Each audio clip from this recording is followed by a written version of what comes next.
Okay, so in this video here, I'm going to show you how to make a butterfly, because I guess it looks like a butterfly at the end. It's used for yarn management. I guess it's something very common if you do any embroidery. It's been, over 40 years since I did embroidery there, so, and I don't remember using this as a kid when I was doing embroidery. So the nice thing about the yarn management is that you do have two tail ends, so you do want to make sure that they're different lengths so that you know which one you're pulling from. So I always keep the longer one, the one I'm pulling from. But even though it's all bundled up and it's not, going to undo, okay, you're just literally pulling it out like this, okay?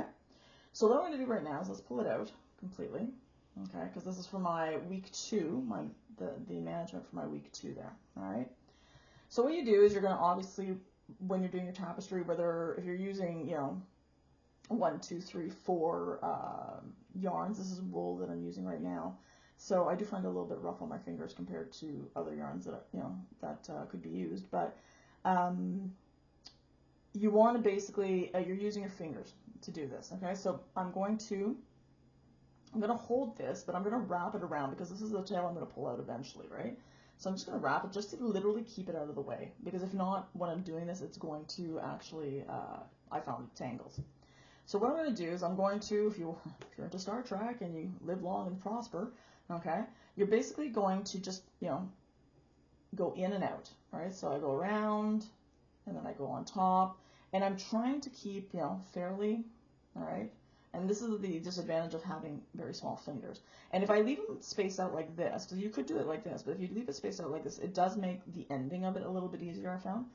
So I'm going to just wrap, okay? And I can't do very long butterflies, unfortunately, because I run out of space on my fingers, okay?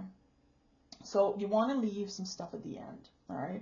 So what you're going to do is you're going to take this, all right, slowly, all right, because they are connected in the middle. So what I'm going to do is I'm going to take my fingers and I'm going to kind of pinch it in the middle there, okay, and take it off my fingers. This doesn't matter anymore. I'm just going to hold on to that, all right? And I'm going to hold the middle. I'm going to put my thumb like this in the middle as I'm holding it. So what I want is the short end that I had left over. I'm going to start wrapping it, okay, around on top of my thumb. I want that space for a few minutes, okay? So I'm going 1, 2, 3, okay? Now again, I should have left a little bit more space. And then I'm going to put it through to kind of like knot it in a sense. Now, I always get this wrong, and we'll find out whether I did it correctly or not. So I'm going to go through the top and go downwards, okay? So let me just take this here, all right? I'm going to take this out. I've got some space. I'm going to put this through, all right? There we go. Pull them through. Whoop.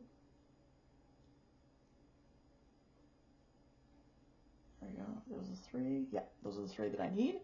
And then I'm going to hold on, and I'm going to pull. Oh, there's my 3. And I'm going to pull on, and it tightens it, so it's not going to undo. Okay? And so you can see that this is my longer one that I'm going to pull out.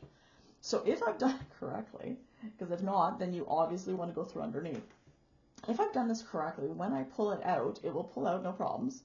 Okay? So hold on. There we go. Pulling it out. Okay? But the issue I've had with making the butterflies is at the end, I've got a little bit of a knot. Now, it's not a big deal because it's a loose knot. You can undo it, okay? But let's see here. Did I get it correct? Yes. Okay.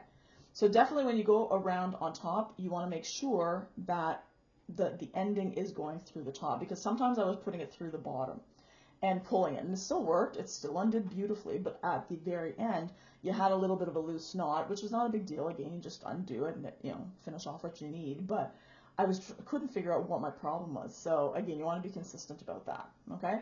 And again, it depends on how big a bundle you want that's going through your tapestry weaving, or if you're using it for any other yarn management issues, because sometimes you may actually do a bit of tapestry weaving on your actual floor loom because you want to have some designs that don't follow the rest of the pattern. So again, I had never heard of this. I did actually take a previous course that talked about butterflies, but the prof did it so quickly that I couldn't figure out, I knew how to do this part here, but I couldn't figure out how to tie it off and actually keep it from unraveling because mine kept falling apart. So definitely paid attention this time, took a little video for myself, and I'm very, very happy to know that. So the next video basically is going to be my week 2 because now I want to put this to the test by doing an actual tapestry of some sort of picture.